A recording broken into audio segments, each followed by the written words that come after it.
জমিতে জল আর পুরো ঘুনে ঘেটে গেছে। প্রচুর বৃষ্টি হচ্ছে, এত বৃষ্টি মানে বর্ষাকালকে হার মানিয়ে দিবে, মানে বোঝা যাচ্ছে না গরমকাল কি বর্ষাকাল কি শীতকাল। নমস্কার, কেমন আছেন সবাই? আজ বৃহস্পতিবার, বাজে এখন সকাল 6:20। চলুন মাঠের দিকে যাই। কদিন তো এত বৃষ্টি জল ঝড়ের দাপট, কদিন মাঠের দিকে যাওয়া হয়নি, গিয়ে একটু দেখেছি। এই যে এসেছি এখন মাঠের দিকে। দেখুন ধানগুলোনের অবস্থা, কিছু কিছু ধান তো আগেই ফলে গিয়েছিল, যেগুলো হচ্ছে যে শীষ ভারী হয়ে গেছে, কিছু কিছু পড়েও গেছে আবার। আর এই যে জল এত জমিয়েছে, ধান কাটাকে এই জল শুকোবে কি না সেটাই সন্দেহ। এই যে দেখুন, এই ধানটাও সব পড়ে গেছে। যাবো আজকে আমাদের একটু বীজতলার দিকে, ওই দিকটায় গিয়ে দেখে আসবো ধানগুলোর অবস্থা কি হয়েছে। আর এই যে পুরো মাঠ জুড়ে ধান কিন্তু এখন একদম সফল, তারই মধ্যে এরকম পড়ে যাচ্ছে। ধান এখনও ঠিক করে চাল পায়নি, এই তাতেই প্রত্যেক দিন ঝড় বৃষ্টি এরকম হচ্ছে। এই জমিটা তো এই যে ঘুনা ঘাটা হয়ে গেছে হাওয়ার চোটে। ধানটা এত সুন্দর হয়েছিল কিন্তু চাল পেয়ে গেলো, ধানের ডগগুলো ভারী হয়ে গেলো, তো সেই জন্য এই যে জমিতে জল আর পুরো ঘুনে ঘেটে গেছে এরকম।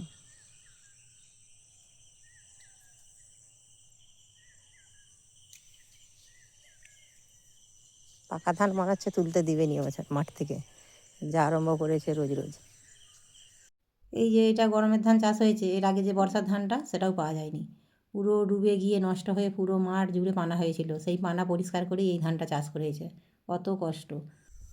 যে ধানগুলো মোটামুটি চাল পেয়ে ফলে গেছে সেগুলো সব এরকম শুয়ে পড়েছে, মানে ভারী হয়ে গেছে তো ধান চাল পেয়ে গিয়ে। আর বাকি যেগুলো এখন চাল পায়নি সেগুলোই দাঁড়িয়ে আছে।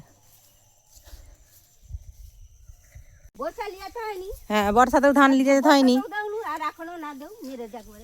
উপরওয়ালাকে বলছো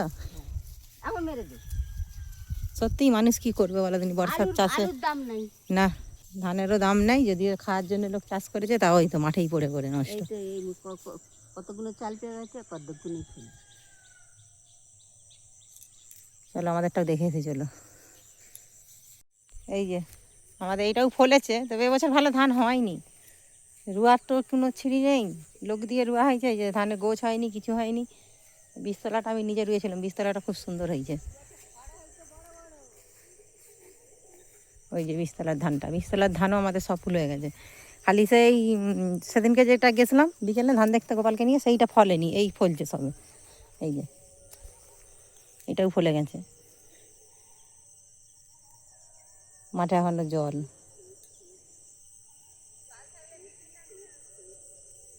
কী হবে কি জানি।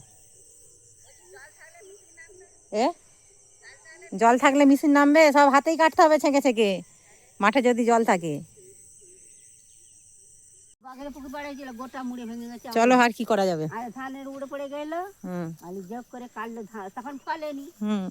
ওই যে ওই গাছগুলো তো, গাছগুলো যখন কেটেছে এই পড়ে গেছে ঝড়ে, প্রথম ঝড়েই পড়ে গেছে ওইগুলো, অষ্টমবার যখন হয় গো, সেদিনের ঝড়েই পড়েছে ওই গাছগুলো এখানে ধানের উপরে পুরো। ও ধান না কাটা হলে গাছ কাটা যাবে না। মেঘের ঘোর, ওই তো মেঘ পুরো ঘোর হয়ে আছে, এখনো মেঘ। কোন দিকে? কেন আমাদের এখানে তো বৃষ্টি হলো রাত্রি, দিনের বেলা এমন সময়, এমন সময় হ্যাঁ কাউ কাউ করে না, তখন পিটপিট করে পড়ছিল সকালে। কাউ কাউ করে বৃষ্টি, আর যখন বর্ষাকালে ডাকে, হ্যাঁ বর্ষাকালই পড়ে গেছে। হ্যাঁ বর্ষাকালে তো এত জল হয়নি না, ফিনফিনানি হয়েছে, বর্ষার বাবা হয়ে গেছে, বর্ষার বাবা হয়ে গেছে। ঠিকই বলেছ। চলো, এটা এই বছর কি কল চালাতে হলো না, এবছর দীপ্তি করে লাইন কেটে দিলে দিব্যি ধান হয়ে যেত। হ্যাঁ দিব্যি ধান হয়ে যেত। অন্য বছর লাইন কেটে দেয়, এই সময় জল পাইনি, দিব্যি ধান হয়ে যেত বছর। এই মাঠে সেই সব দৃশ্য দেখলেই যেন মনটা খারাপ হয়ে যায়। চলুন, মেঘ ধরেছে, ফিরি এবার বাড়ি। এই যে কি আর করা যাবে, চলুন, যা হবে সে ধান কাটার সময় দেখা যাবে। ফিরি এবার বাড়ি, বাড়ি গিয়ে এবার কাজকর্ম সারি। বাজে এখন 7:30, বৃষ্টিটা একবার দেখুন। কাল রাতে প্রচণ্ড বৃষ্টি হয়েছে এইরকমই পুরো, তখন বাজে 2:30 উঠেছিলাম একবার। আর এই যে দেখুন পুরো রকমে কাজ সারা হয়েছে, বাকুল ঘর দর ঝাড়ু মারছিলাম, তারপরে হচ্ছে যে বাসন ধুচ্ছিলাম, ধুতে ধুতে বৃষ্টি, এত বৃষ্টি আজকে আবার ছেলেটার পরীক্ষা আছে, কী করে পরীক্ষা দিতে যাবে কি জানি, হয়তো পরীক্ষার টাইমকে থেমে যাবে। প্রচণ্ড বৃষ্টি, প্রচুর বৃষ্টি হচ্ছে। এত বৃষ্টি মানে বর্ষাকালকে হার মানিয়ে দিবে, মানে বোঝা যাচ্ছে না গরমকাল কি বর্ষাকাল কি শীতকাল, পুরো একদম দেখেছেন। তবে এত জায়গায় ঝড় হয়েছে, আমাদের এখানেও ঝড় হয়েছে, তবে সিলটা হয়নি। যাই হোক, সিলটা না হওয়ার কারণে ধানের ক্ষতিটা কম হয়েছে, কিন্তু অন্য অন্য জায়গায় এত সিল হয়েছে, ধান নেই একদম, ধানের শীতে দেখলাম তো ফোনে চারিদিকে যা হচ্ছে অবস্থাটা। কখন থামে থামুক, কারণ কারেন্টও চলে গেছে। আমাদের দেশে গ্রামে বৃষ্টি হওয়া মানেই ঝড় বৃষ্টি একটুতেই কারেন্ট চলে যাবে। আবার যদি কোথাও গাছের ডালাপালা ভাঙে একদম কারেন্ট এখন কদিন আসবে তার কোনো ঠিক নেই, তো সাত দেওয়া হয়ে বৃষ্টি হচ্ছে।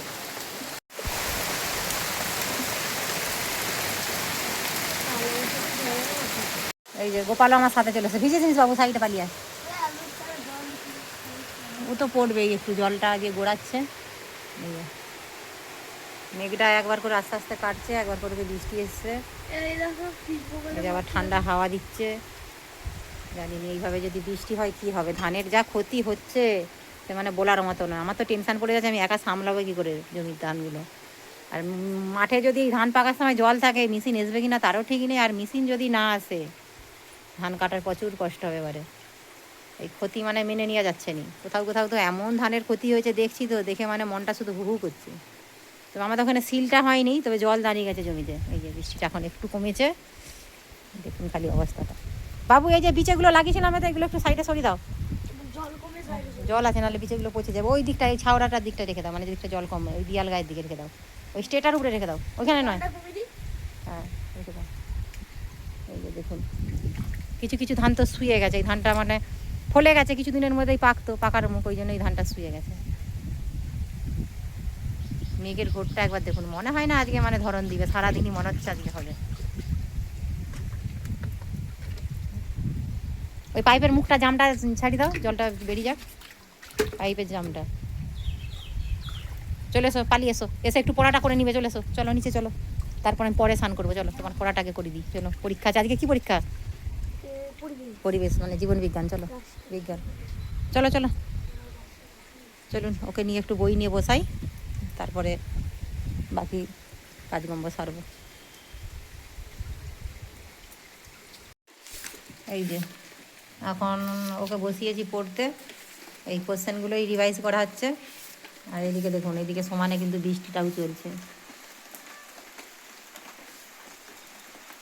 কি অবস্থা দেখুন খালি, মানে পুরো যেন সেই বর্ষাকালকেও হার মানিয়ে দিচ্ছে। এই ওয়েদারের জন্য এক তো কারেন্ট নেই, আবার ঠান্ডাও লাগছে, আবার বৃষ্টির জন্য সব চারিদিকে সব উলট পালট সব।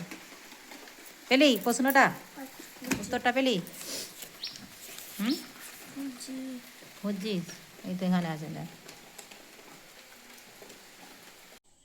ওই যে গোপাল গেল স্কুল, আপাতত বৃষ্টি থেমে গেছে, মেঘলা আছে যদিও, কখন বৃষ্টি হবে জানা নেই। চলুন, এদিকে আকাশটাও পরিষ্কার হয়ে গেছে, গোপালও স্কুলে চলে গেছে। এবার আমি হয়েছে যে আমার কাজকর্ম সেরে তারপরে যাব একদম রান্নায়। চলে এসেছি, এদিকে রান্নাটা বসিয়েছি। আজ যেহেতু বৃহস্পতিবার একটু নিরামিষ রান্না হবে। আর এইদিকে দেখুন জানালাটা দিয়ে রোদটা কীরকম ঝলমলিয়ে বেরিয়েছে, অনেকটাই সময় লেগে গেল কাজ সারতে। একদম রোদটা দেখে মনে হয় না যে আজকে আর বৃষ্টি হবে। এই রকমই হচ্ছে এখন দিন কতক ওয়েদার, কখন কি হচ্ছে বোঝা বড় মুশকিল হয়ে যাচ্ছে। কী হলো পরীক্ষা? আমার এখন রান্না হয়নি, পরীক্ষা এক্ষুনি হয়ে গেল। হ্যাঁ কি ভালো হয়েছে? কত ছেড়ে পালিয়ে এসছো নাকি? যেগুলো সকালে পড়েছিলাম সেগুলো পড়েছে? ঠিকঠাক পেরেছিস তো? তাহলে তবু আমার কাছে পড়তে বসবি নি। জামা কোথায়, স্কুল ড্রেস? এত করে বলবো যে আমার কাছে অন্তত একটা টাইম বস, তবু শুনবি নি। সকালে যেগুলো প্রশ্নগুলো করেছি এগুলো পড়েছিল? অনেকগুলো পড়েছে। ঠিকঠাক বানান টানান সব ঠিক আছে তো? ঠিক আছে, তুমি জল খাও, আমি এই রান্না বসেছি, রান্না হোক। হ্যাঁ, এত ভালো হয়ে গেছিস, মানে অন্যদিন টাইম কুলায়নি বাংলা পরীক্ষার দিনে, আর আজকে কি হয়েছে? লিখে বসে আছিস, তাই তো? লিখে বসে ভালো করে করিস নিস, রিভাইজ করে দেখিস নিস যে কীরকম কী হলো, ভুল হলো কি না বানান টানানগুলো। ঠিক আছে, শুনে আজকে আমার শান্তি, নাহলে কদিন তো যা টেনশান ছিল তোকে নিয়ে পরীক্ষার, যে কী পরীক্ষা দিচ্ছে, তোর থেকে বেশি আমার টেনশান হচ্ছিল। আর হাতের কাজ হচ্ছে 11 তারিখে। কালকে আছে মানে হচ্ছে এই ব্যায়াম। কালকে ব্যায়াম আছে, ঠিক আছে যাও, প্যান্টটা চেঞ্জ করো আর ব্যাগটা গুছিয়ে রাখো। এদিকে সোয়াবিনটা আগেই সেদ্ধ করে নিয়েছি, এদিকে বসিয়ে দিয়েছি রান্না। একটা আজকে একটু কথা শুনে গোপালের মনটা যেন একটু হালকা হলো, শান্তি হলো। বাংলার পরীক্ষার দিন এত খারাপ করেছে, শুধু আপনাদের সাথে শেয়ার করেইছি, বলেছি। কিন্তু আজকে বললো ওর নাকি সময়ের আগেও লেখা হয়ে গেছে, আবার বসেছিল, শুনে যেন মনটা শান্তি হলো। এটাই তো চাই। আস্তে আস্তে হাতের স্পিডটা বাড়াতে হবে, মুখে চটপট বলে দিচ্ছে। আর আমার কাছে যদি দিনে একটু মানে বসে পড়তে, তাহলে অনেকটাই এগোতে পারে। মানে যতই ভালো টিউশন দিই না কেন, ঘরে পার্সোনাল দিই না কেন, কিন্তু বাচ্চাদেরকে ঘরের গাইডটা অবশ্যই দরকার। কিন্তু বোঝে না, যখন মুড হয় সেই হিসাবে বসে। আজকেও যে বৃষ্টি হচ্ছিল, খেলতে যাওয়ারও কোথায় ছিল না, আর টিউশনটাও যেতে পারেনি। সেই জন্যেই হচ্ছে যে একটু ধমক দিয়ে নিয়ে বসতেই একটু কথাটা শুনে গেল। এই রকম, তা না হলে কী হবে, এমনি চালু দিন হলে, এমনি যখন খেলার টাইম হয়ে যাবে, মানে পড়ার টাইম কি খেলার টাইম ওদের সব সমান, সব সময় খেলা। সেই যতক্ষণ না রাত্রে হচ্ছে যে খেয়ে দিয়ে বিছানায় শুতে যাবে, ততক্ষণ অবধি শুধু খেলা আর খেলা। এই হয় ওদের কাণ্ড। চলুন, ওদিকে হয়ে গেছে আলু ভাজা, বেগুন ভাজা, এদিকে করবো একটু সোয়াবিন কষা। নিরামিষ যেহেতু, সোয়াবিন করলে তো আর কিছু কথাই নেই। আর সাথে আছে টক দই। একটু টক দইটা এবার পাততে শুরু করেছি, হালকা গরম গরম পড়ছে। ও মা, এই কটা দিন আবার দেখতে পাচ্ছি এই বর্ষার কারণে বেশ আবার ঠান্ডাটা লাগছে। এদিকে মশলার মধ্যে দিয়ে দিয়েছি তেজপাতা, শুকনো লঙ্কা, একটু আদা, আর সমস্ত মশলাগুলো একবারেই দিয়ে দিয়েছি। জিরে গুঁড়ো, ধনে গুঁড়ো, তারপরে হচ্ছে যে একটু কাশ্মীরি লঙ্কা গুঁড়ো, আর একটু লাল লঙ্কার গুঁড়ো, হলুদ গুঁড়ো। আর এই যে সুন্দর কালারটাও এসেছে, আর একটা টমেটোকে একটু গ্রেট করে দিয়ে দিয়েছি। কেন টমেটোগুলো যদি বাচ্চাদের মুখে লাগে, মাঝে মাঝে দেখেছি বেছে বেছে ঠিক উপরে ফেলে দেয়। ওই জন্য মাঝে মাঝে, সবসময় হয়তো খেয়াল থাকে না, মাঝে মাঝে একটু গ্রেট করে দিই, গ্রেভিটাও তাতে ঘন হয়। আজকে যেহেতু পেঁয়াজ রসুনটা নেই, এতে গ্রেভিটা বেশ সুন্দরভাবে হবে। এই যে হয়ে গেছে আমার রান্না, এবার এটা ফুটে গেলেই নামিয়ে নেবো। তারপরে এইদিকে ভাত দিয়ে দেবো, গোপালও যেহেতু চলেই এসেছে। এই যে ভাত বাড়া হয়ে গেছে। তবে এখন বৃষ্টিটার আর কোনো আশা নেই, ওয়েদারটাও বেশ পরিষ্কার ঝিরঝিরে। চলুন, এবার খাওয়া দাওয়া সেরে এবার বাকি কাজকর্মগুলো সারি। চলুন তাহলে, ভিডিওটা এখানেই আজকে তাহলে শেষ করছি। কেমন লাগলো অবশ্যই জানাবেন। আপনারা সুস্থ থাকবেন, সাবধানে থাকবেন। দেখা হবে অন্য কোনো ভিডিওর সাথে। আর যদি ভালো লাগে একটা লাইক করে দেবেন, আর ইউটিউব থেকে যদি দেখে থাকেন সাবস্ক্রাইবার করে পাশে থাকবেন।